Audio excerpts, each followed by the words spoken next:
你何必因为敌人燃起了一把火，也要将自己烧死？因为我的目的不只是为了复仇，也要永远不再有。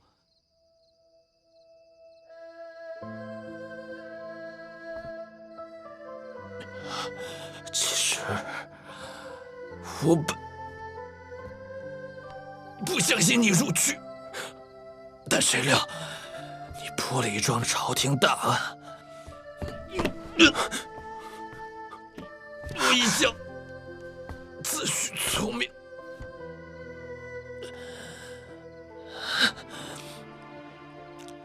怎么舍得放过你？还好，你终究没有让我失望。袁大人和杜大人究竟有什么瓜葛？家父已查出丹峰白鹿将有一场暗杀百人的行动。家父为了搜集杜贤的罪证，违心与他交好。只是那时我尚未预料，我见杜贤第一面，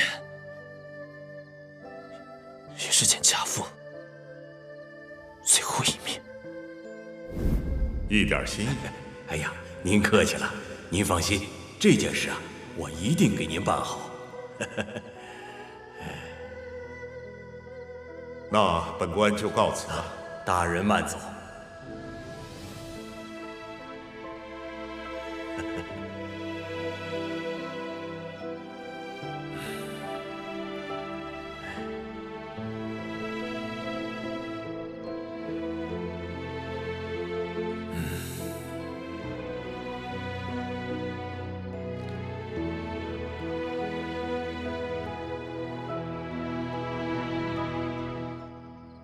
让你好生在房间里待着，你又来正厅做什么？1年未见，竟不知您与杜贤过从甚密，相交甚好。为父之事，无需由你来指挥。我乏了，你也回房歇着吧。您一向不屑于狐鼠之徒，他这点假仁假义就把您打动了。与庞太师的人互通一气，您无异于与虎谋皮呀！您就不怕他日为虎所食，骑鬼为娼吗？完了你了！读了几页圣贤书，竟敢教训起老子来了！你知道那外面的天有多高，地有多厚吗？天地无穷，人命有终。圣贤度量，得为道中。反其道而行之者，只怕自取其祸，不得善终啊，父亲。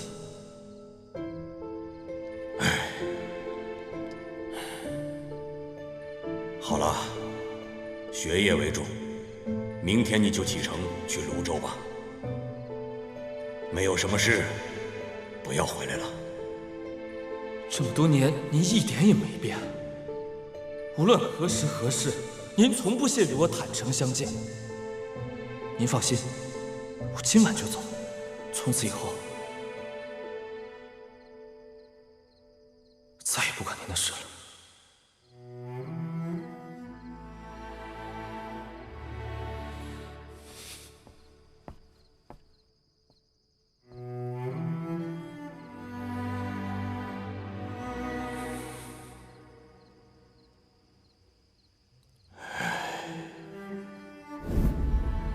那晚一别，我们父子再未相见。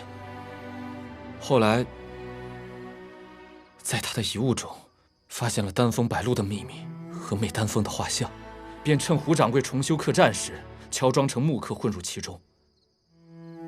最终，在熔炉里见到了他的瓷环。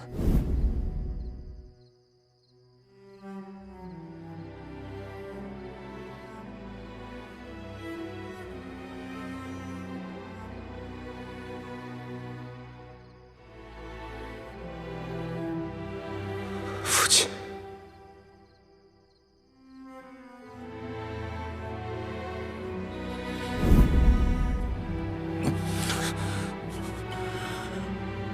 后来我在熔炉的机关里发现了封魂白骨砂，终于以彼之道还施彼身，家父未成之事。却让我给做成了，还是我厉害吧？猛虎抚育幼崽，待到第2年时，为了能让幼虎自食其力，母虎便会将孩子赶走。即便来日再相见，也多半形同陌路，难再相认。每个父母都在用自己的方式爱着自己的孩子。袁大人对你如此决绝，必是料到自己将凶多吉少。对于一个父亲而言，最大的恐惧，并不是死亡，而是看着孩子步入自己的后尘。你用如此极端的方式报仇除恶，自认为完成了他的遗愿，但这也正是他的遗憾。父母之爱子，则为之计深远。袁大人将一切都藏在心里，就是为了让你心无挂碍地走你自己的路。他看似守口如瓶，却一直都在默默地守护着你。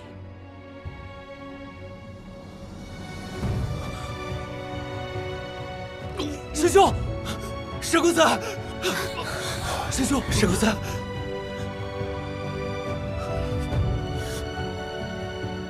此前能救人一命，我可以安心的与家父重聚了。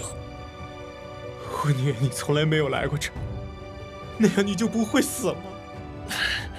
这行没有牺牲，就没有救赎。我很庆幸我来过。棋逢对手，也能留个不凡的结局了。能成为对手的，一定也是知己。我听说，人会死3次，第1次气息终止，此为身死；第2次入殓出殡，此为寂灭；第3次无人记得，此为魂亡。人固有一死，但只有被遗忘，才是真正的死亡。如果我这辈子能有些值得记住的时刻，我希望能与你们有关。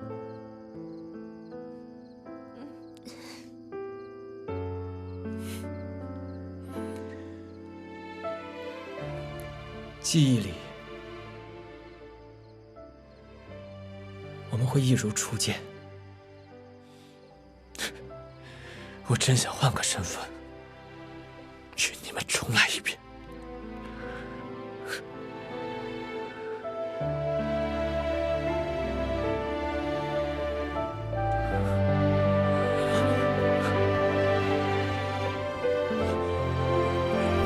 石公子。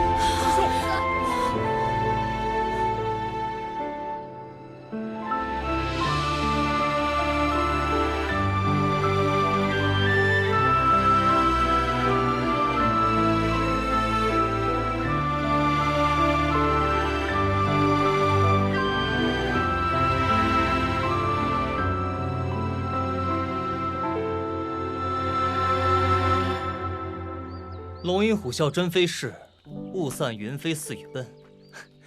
我们总算离开这儿了。昨晚我和阿策商量好了，决定先去帮阿阮寻找生身父母，再去京城。多谢你们。你父母在哪儿？看我奶娘的留信上说，是一个叫空寂岭的地方，只知道是通往京城，却不知具体在何处。不过南妹妹你见多识广，有你在就不愁找不见了。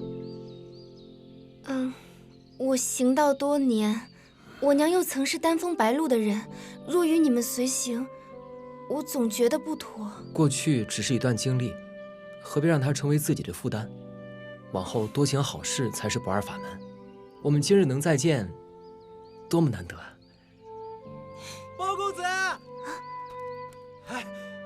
包公子，你等等我！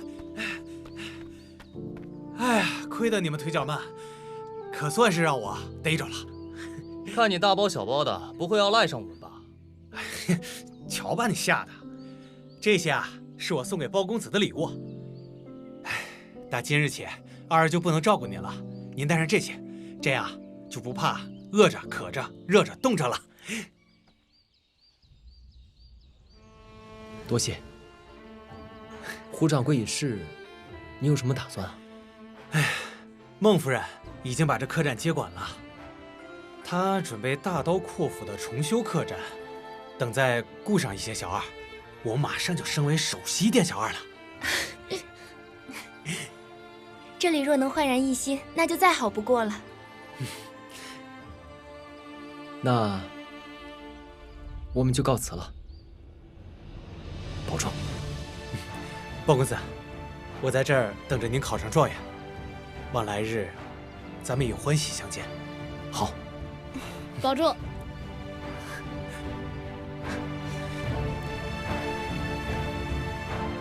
你们一定要回来啊！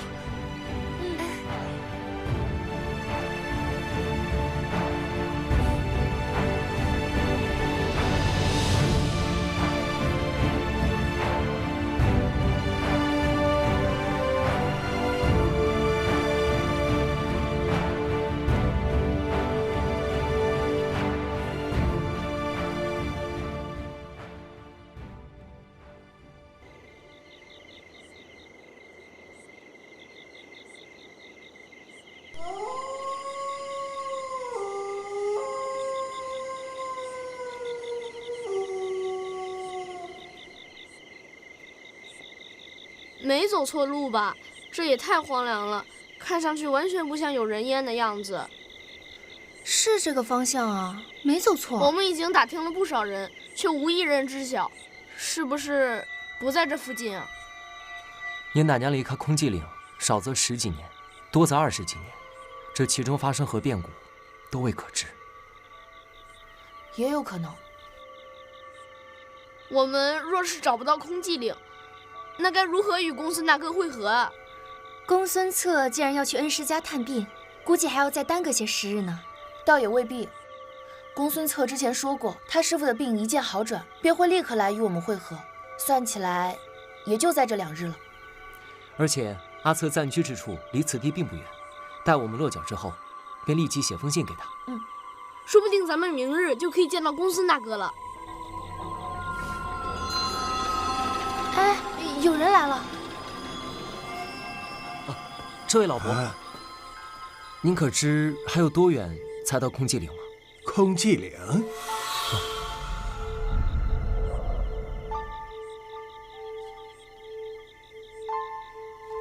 此处没有空寂岭，只有破灵镇。啊，过了那座桥便是。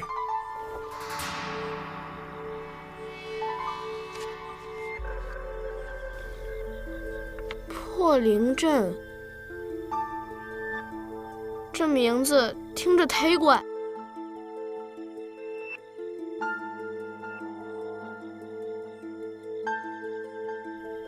难道空寂岭就是破灵镇？离这儿方圆10里左右还有2个镇子。你们听老夫一句劝，还是去别处歇脚吧。破灵镇就别去了。为什么不能去？老朽听说，每年的今日，破灵镇都有猫灵现身。此妖名为破红魔，以食肉沁血为生。哎呀！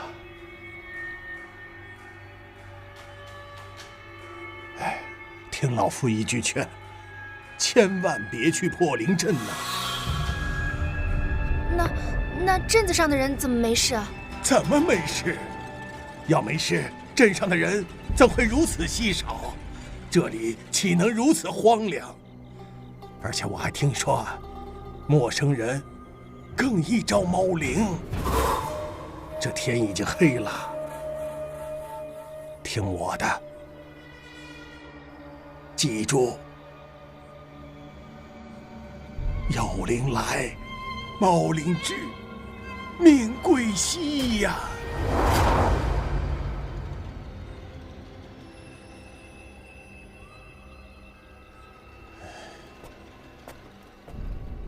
多谢老伯。记住我说的。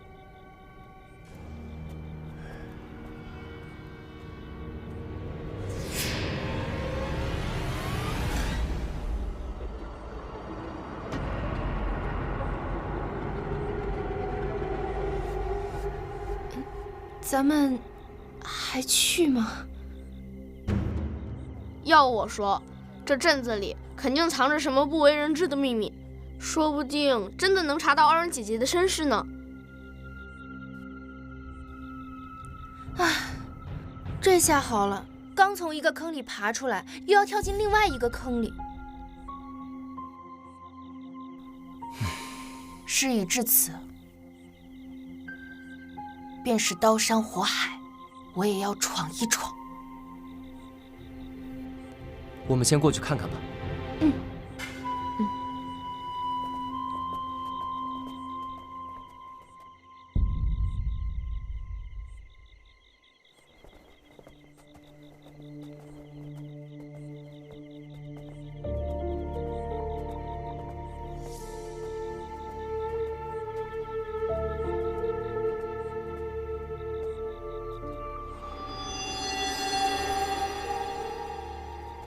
破灵阵，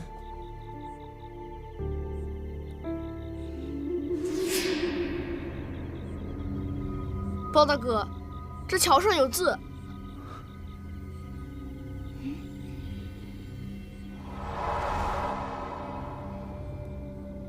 奈何桥上过，永别忘川河。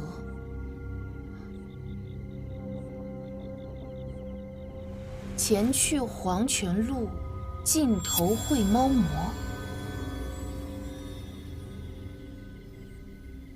尽头会猫魔，这首诗听起来阴森森的，像是在说一旦过了桥，就有去无回。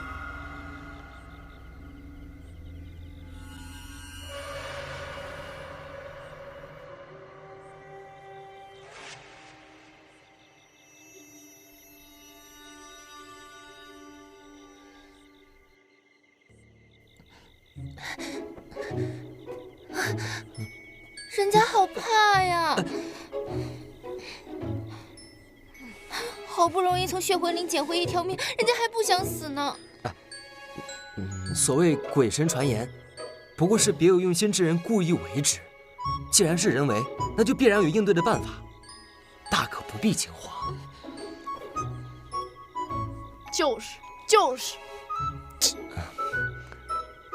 你们还是不要进去了，不管是人是妖，总之是个麻烦。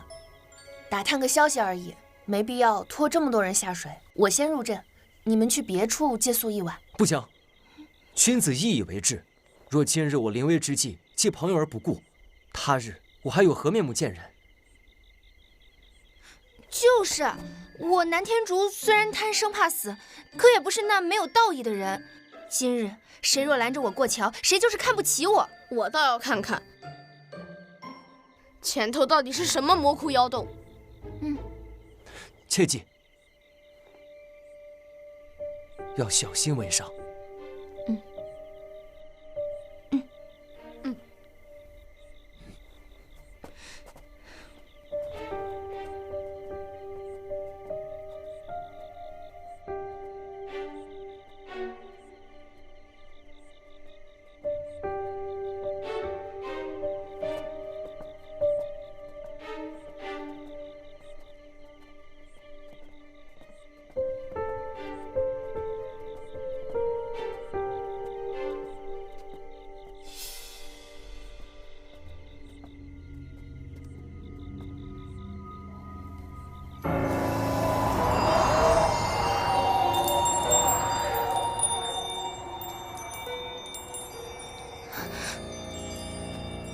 包大哥，这该不会就是妖灵吧？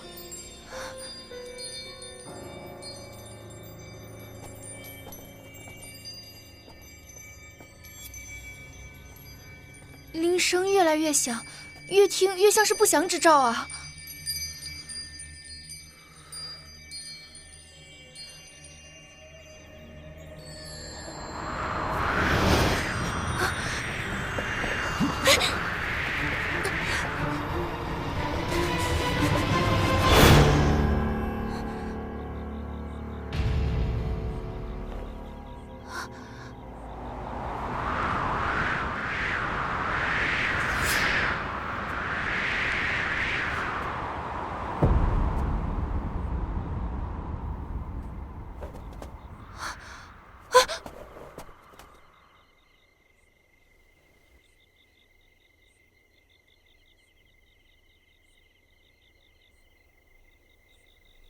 敢问阁下是何人？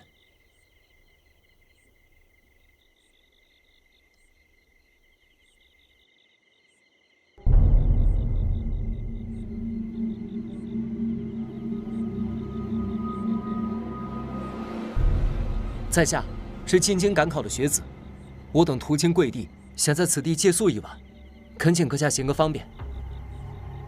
既从阳世来，莫行阴间路。此地已无魏王人，只有幽灵种。敢问阁下是破灵阵的人吗？本魔生是空寂岭的人，死是空寂岭的鬼。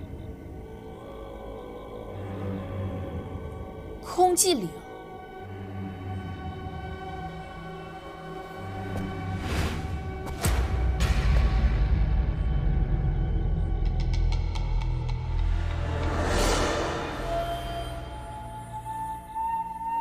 是猫灵。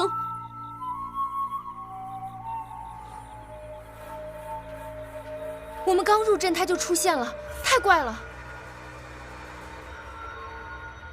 真妖怪才不装腔作势，他这故弄玄虚的劲儿，都有失妖界的体面。阿软姐姐说的是，战战青天，何来幽灵之说？要我看，他分明是假扮猫灵，使的都是江湖术士的把戏。看招！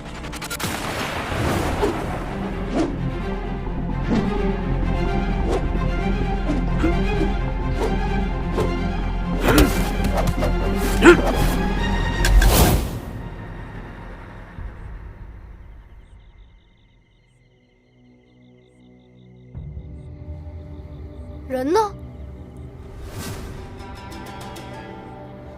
那是什么？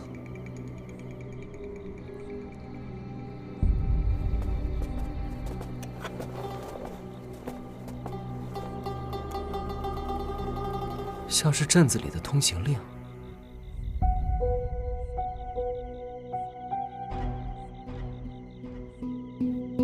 那猫脸人应该就是老伯说的破红魔，他像是在警告我们不得入阵。这看来阵中定藏玄机。既是警告，那就不足为惧。咱们还是趁夜深前赶快进阵吧。但是那位老伯明明说这里是破灵阵，可刚才那个猫脸人却说此地皆是枯坟野冢，而且他好像和空寂岭还颇有渊源。看他人不人鬼不鬼的样子，该不会是冤魂吧？说来说去，这破灵阵和空寂岭一定有剪不断、理还乱的关系。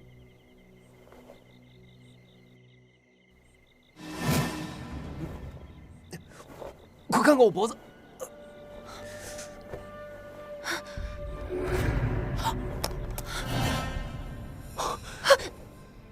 蝎子！阿昭，你没事吧？只是有点痒，没蛰到。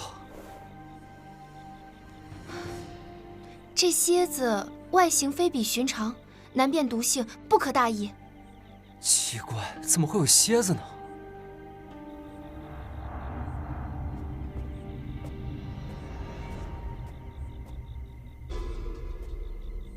哎，啊，包大哥，你看，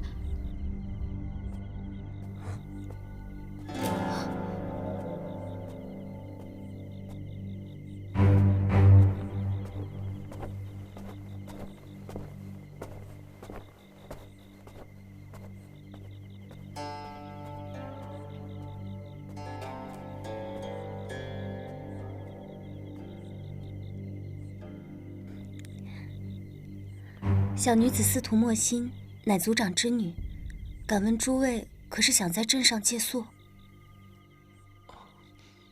正是。镇上不得留宿外人，这是规矩。诸位请回吧。其实我们并不算外人，而是破灵镇的故人。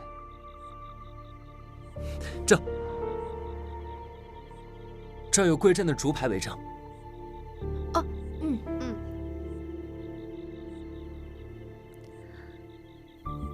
既然如此，那诸位就请随我来吧。多谢姑娘。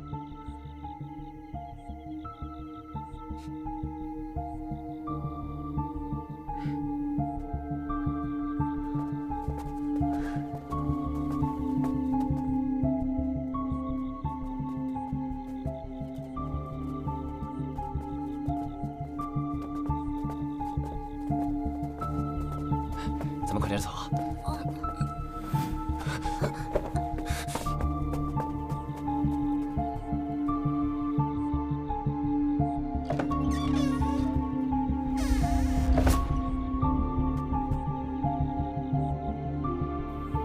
请。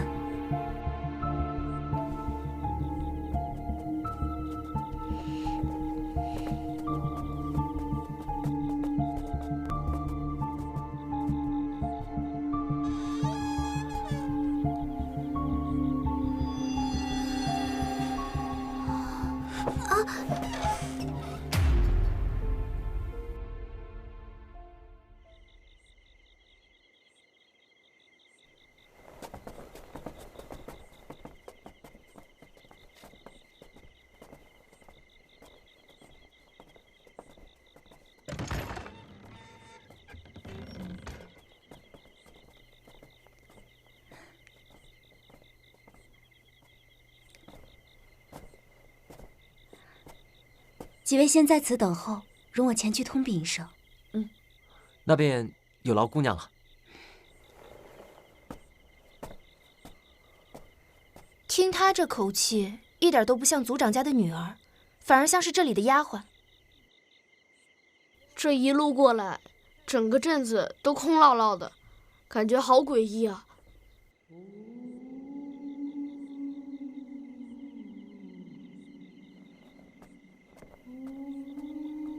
诸位进来吧。多谢。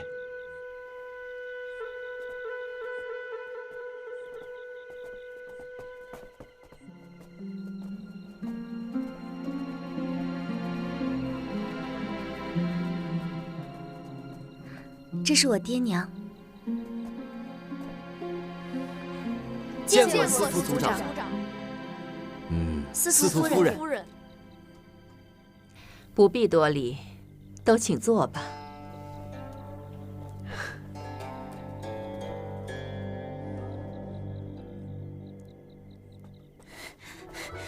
爹娘，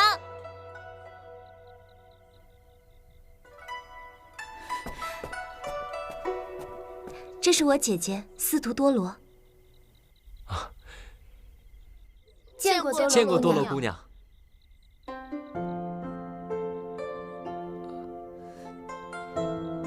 这位小哥哥长得好生可爱啊！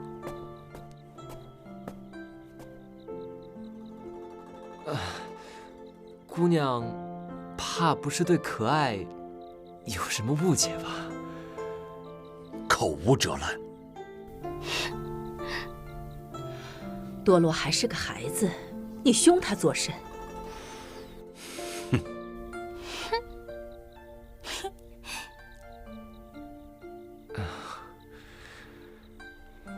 娘，不瞒公子，多罗曾有一位青梅竹马的故友，你与那人长得颇有几分相似，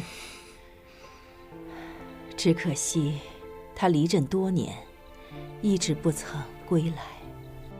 娘，你就惯着他吧。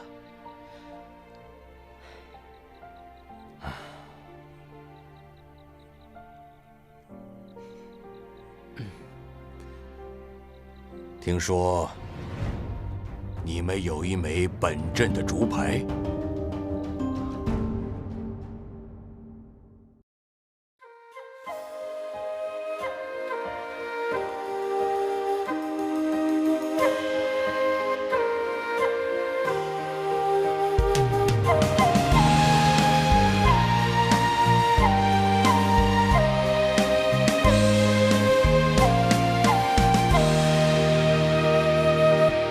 看青天在上，大道苍茫，怀一份信念，志在四方。说少年轻狂，却偏爱去闯，一路妖魔，又能怎样？揭开迷离的真相，盘根错节的过往，断案何须要公堂？铁面丹心也有儿女情长，曲折离奇，我便步步推理，难情难断，我有清醒逻辑。朗朗乾坤，狂争着朝纲，不负权贵势力纲常。花花世界，无欲则刚，却是大宝不